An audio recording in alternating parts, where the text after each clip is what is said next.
18 বছর আগে আজকের এই দিনের রাজনৈতিক দলগুলোর অনাস্থা অনৈক্যর ফসল ছিল 1/11 বাস্তবতা। গণ অভ্যুত্থান আমরা দেখলাম, রাজনীতির পট পরিবর্তন আমরা দেখলাম, কিন্তু দৃশ্যপট কতটা বদলালো?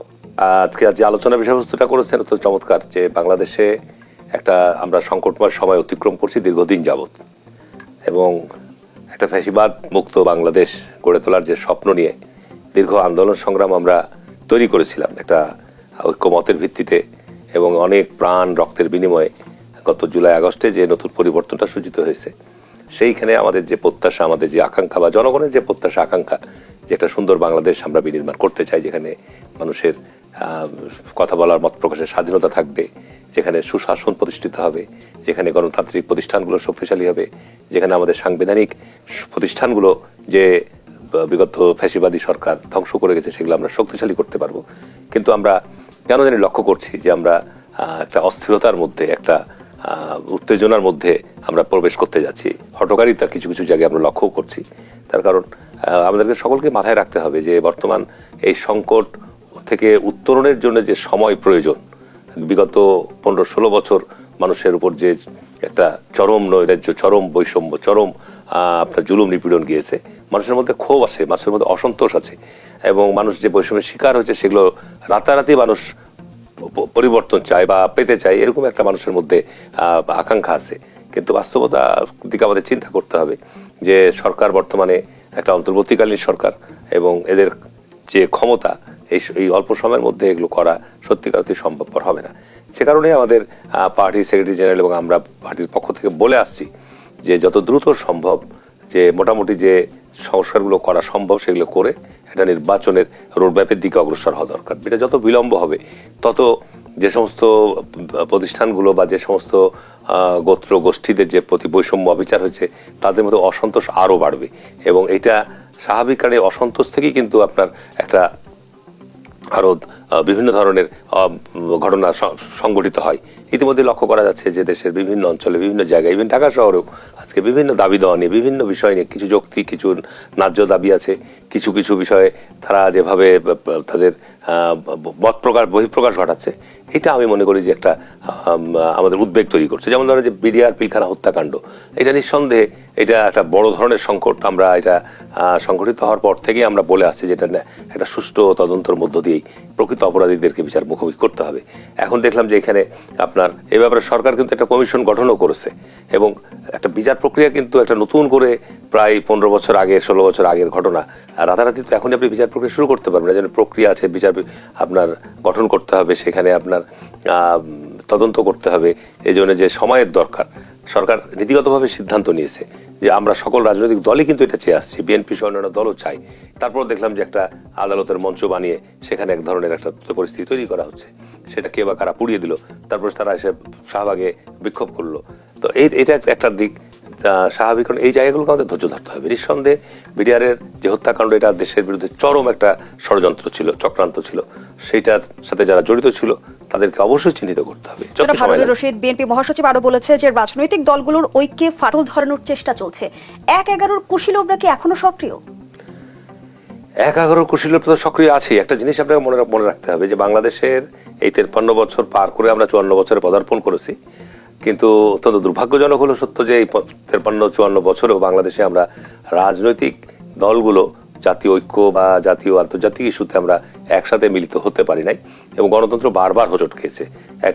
অনেক রক্তের বিনিময়ে আমরা দেশ স্বাধীন করলাম 1971 সালের 16 ডিসেম্বর। তারপরে আপনার যে আকাঙ্ক্ষা বা যে প্রত্যাশা ছিল, সেই শুরুতেই আমরা হোঁচট খেলাম। আওয়ামী লীগ এককভাবে সরকার গঠন করে তৎকালীন সময়ে দেশের মানে আমি বলবো শতকরা 90% ভাগ মানুষই যুদ্ধের অংশগ্রহণ করেছে, কিছু অংশ যুদ্ধাপরাধী ছিল। কিন্তু সেই দিকে সরকার একটা জাতীয়ভাবে সরকারের দিকে না গিয়ে দলীয় সরকার করে সেখানে একদলীয় শাসন, সেখানে আপনার ভোটাধিকার হরণ, ক্রসফায়ার, বিচারপতি হত্যাকাণ্ড, গুম, সবকিছুই ওই স্বাধীনতার পরপরই ওই 3-3.5 বছর মধ্যে ঘটেছে। এবং এক পর্যায়ে সংবিধান যেটা প্রণীত হলো, সেই সংবিধানের 4th সংশোধনের মধ্য দিয়ে আপনার দেশের সমস্ত আপনার গণতান্ত্রিক ব্যবস্থা, বিচার বিভাগ, আপনার এই গণমাধ্যম, সমস্ত কিছু গলা চেপে ধরা হলো, যার ফলশ্রুতিতে প্রতিক্রিয়া যে রিয়াকশনটা হলো অত্যন্ত মর্মান্তিক। তারপরে আবার আমরা যাত্রা শুরু করলাম, আবার জিয়াউর রহমানকে আপনার দেশ বিদেশি এজেন্টরা তাকে হত্যা করলো, হত্যা করার আবার আমরা যাত্রা শুরু করতে আবার হোঁচট খেলাম। তো এইভাবে আমরা এই হোঁচট খেতে খেতেই আজ পর্যন্ত এসেছি।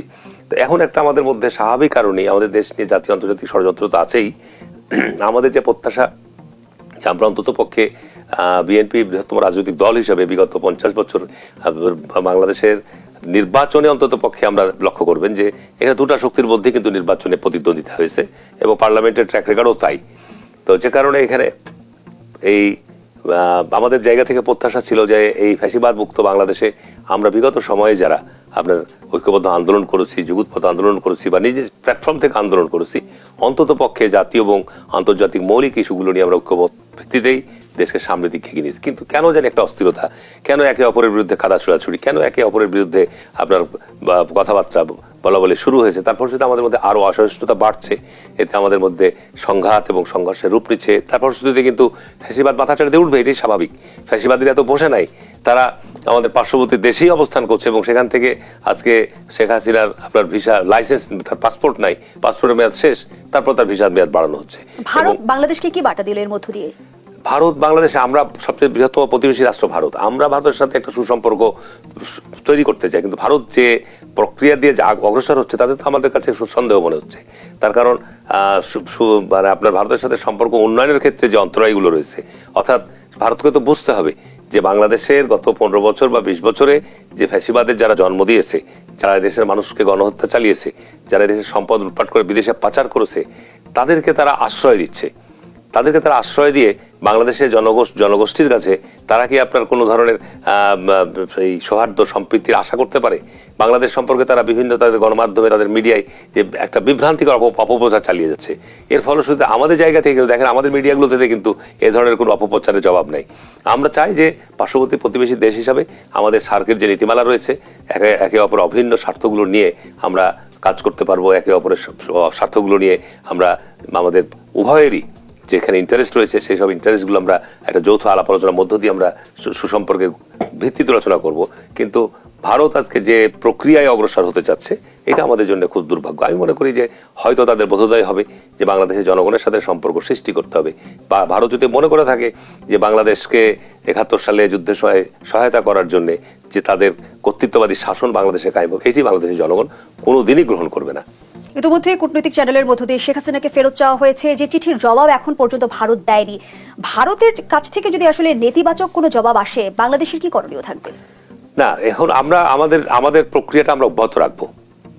আমাদের যে আপনার তাদের সাথে চুক্তি আছে, বন্দি বিনিময় চুক্তি আছে, আমাদের বিচার কার্য শুরু হয়েছে এবং আশা করা যায় যে খুব স্বল্প সময়ের মধ্যেই বেশ কিছু বিচার কার্য হয়তো সম্পূর্ণ হতে পারে। সেই ক্ষেত্রে আমরা ইতিমধ্যে সরকার ফেরত চেয়েছে, বিচার কার্য সম্পূর্ণ হলে যারা দণ্ডিত হবে, যারা আপনার সাজাপ্রাপ্ত হবে, তাদেরকে আমরা আমাদের পররাষ্ট্র চ্যানেল দিয়ে যেভাবে তাদেরকে নিয়ে আসা দরকার সেই ব্যাপারে আমাদের উদ্যোগ থাকবেই। এবং সেই ক্ষেত্রে ভারত আপনার তাদের এইখানে কিভাবে তারা সহযোগিতা করতে চায় বা তাদের এই ক্ষেত্রে কি দৃষ্টিভঙ্গি রয়েছে, সেটা ভারত স্পষ্ট করে এখনো কিছু বলে নাই। ভারতকে আমরা যে পত্র দিলাম, ভারত এ ব্যাপারে কিন্তু সুস্পষ্টভাবে এখনো কিছু বলে নাই। হয়তো ভারত অপেক্ষা করছে সম্পর্ক উন্নয়নের জন্য বা কোথাও অন্য কিছু আলোচনা হচ্ছে কিনা সেটা আমার এই মুহূর্তে জানা নেই। তবে আমরা আশা করব যে ভারতের সীমান্তবর্তী এলাকা উত্তেজনা দেখা যাচ্ছে। তার কারণ ভারতের সাথে বাংলাদেশ যেভাবে গত 15 বছর একটা মানে দেউলিয়াত্ব তৈরি করেছিল বা বিগত ফ্যাসিবাদী শাসকরা, যে দিল্লি আছে তো আমরা আছি, মানে অর্থাৎ ভারত বাংলাদেশের সাথে সীমান্ত এলাকা হাটবাজার স্থাপন করে দিয়ে একটা ভারত বাংলাদেশ যে একটা আলাদা রাষ্ট্র, সেই রকম একটা আবহাওয়া ছিল না। মনে হচ্ছে যে আমরা ভারতের অঙ্গীভূত একীভূত একটা রাজ্যে পরিণত হতে যাচ্ছি। এরকম একটা মানে দুর্বল পররাষ্ট্রনীতি, ভারতমুখী সমস্ত কিছুর মধ্য দিয়ে বাংলাদেশের মানুষের উপর যে অর্থনৈতিক বৈষম্য তৈরি করা হয়েছে, সবকিছুর ক্ষেত্রেই যাকে ছাড় দিতে হচ্ছে যারা করেছে এই কাজগুলো। ভারতের কর্তৃত্ব দেখেছে, নগ্ন হস্তক্ষেপ দেখেছে। আরেকটি বিষয় লক্ষণীয়, সেটা হচ্ছে বাংলাদেশের যখন চীন কিংবা পাকিস্তানের সাথে সম্পর্ক উন্নয়নের প্রশ্ন আসে, তখন আসলে ভারতে সেটি মাথা ব্যথার কারণ হয়ে ওঠে। সেটি কেন? ভারতের সাথে চীনের সীমান্ত নিয়ে দীর্ঘদিনের একটা বিরোধ রয়েছে। ভারতের সাথে চীনের যুদ্ধ হয়েছে। আর যেহেতু বাংলাদেশের দেশ ছোট হতে পারে, কিন্তু ভারত বাংলাদেশ এই উপমহাদেশের মধ্যে তাদের সাথে বিরাট বড় সীমান্ত। তো স্বাভাবিক কারণে যখন ভারতের সাথে পাকিস্তানের একটা বৈরী সম্পর্ক রয়েছে, যেসব কারণের জন্য কিন্তু সার্ক সৃষ্টি করা হয়েছিল।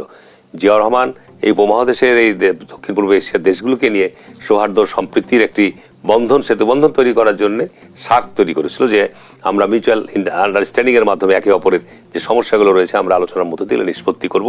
কিন্তু এই গত ফ্যাসিবাদী শাসক শেখ হাসিনা ক্ষমতায় আসার পর সার্ক একেবারে মৃত হয়ে গেছিল এবং সার্কের কোনো কার্যক্রমই ছিল না।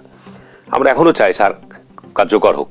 এই আমাদের উপমহাদেশের এই দেশগুলোর মধ্যে যদি একে অপরের সৌহার্দ্য সম্প্রীতি বন্ধনটা মজবুত হয়, এতে আমাদের অর্থনৈতিক এবং এলাকার সামরিক সবকিছু ক্ষেত্রে কিন্তু আমাদের একটা সারা বিশ্বের দরবারে আমাদের শক্তি মর্যাদা সবকিছু বাড়বে। এই জায়গাগুলোর ক্ষেত্রে আমাদের বিশেষ করে ভারত এবং পাকিস্তান যেহেতু দুটি পরাশক্তি সম্পন্ন দেশ, তাদের এই ক্ষেত্রে যে বৈরী সম্পর্ক আছে সেটা থেকে বেরিয়ে আসার চেষ্টা করতে হবে। আর বাংলাদেশ যদি স্বাভাবিক কারণেই ভারতের এই ধরনের দৃষ্টিভঙ্গির আপনার মুখোমুখি হয়, তাহলে তো আমাকে তো আমার দরজা তো ওপেন আছে। আমরা আন্তর্জাতিক বিশ্বে আমাদের বন্ধু চাই, প্রভু চাই না। তো স্বাভাবিক কারণে আমাদের সাথে আন্তর্জাতিক বিশ্বের বৃহত্তর রাষ্ট্র যারা আমাদের সাথে বন্ধুত্বপূর্ণ সম্পর্কের মধ্য দিয়ে আমাদের উন্নয়ন, আমাদের সার্বিক সমস্ত কিছু সহযোগিতা, তাদের সাথে আমাদের বন্ধুত্বের রাষ্ট্র প্রসারিত হবে, এটি স্বাভাবিক। এখন কারোর জন্য তো আমরা বসে থাকবো না। আমাদের দরকার হচ্ছে আমাদের দেশের সৌহার্দ্য সম্প্রীতি, আমাদের বন্ধুত্ব, আমাদের সার্বভৌমত্ব স্বাধীনতার ব্যাপারে যাদের অকুণ্ঠ সমর্থন সহযোগিতা হবে তাদের কাছে আমাদের বন্ধুত্ব সহযোগিতা নিয়ে যেতে আমাদের অসুবিধার কোনো কারণ নাই।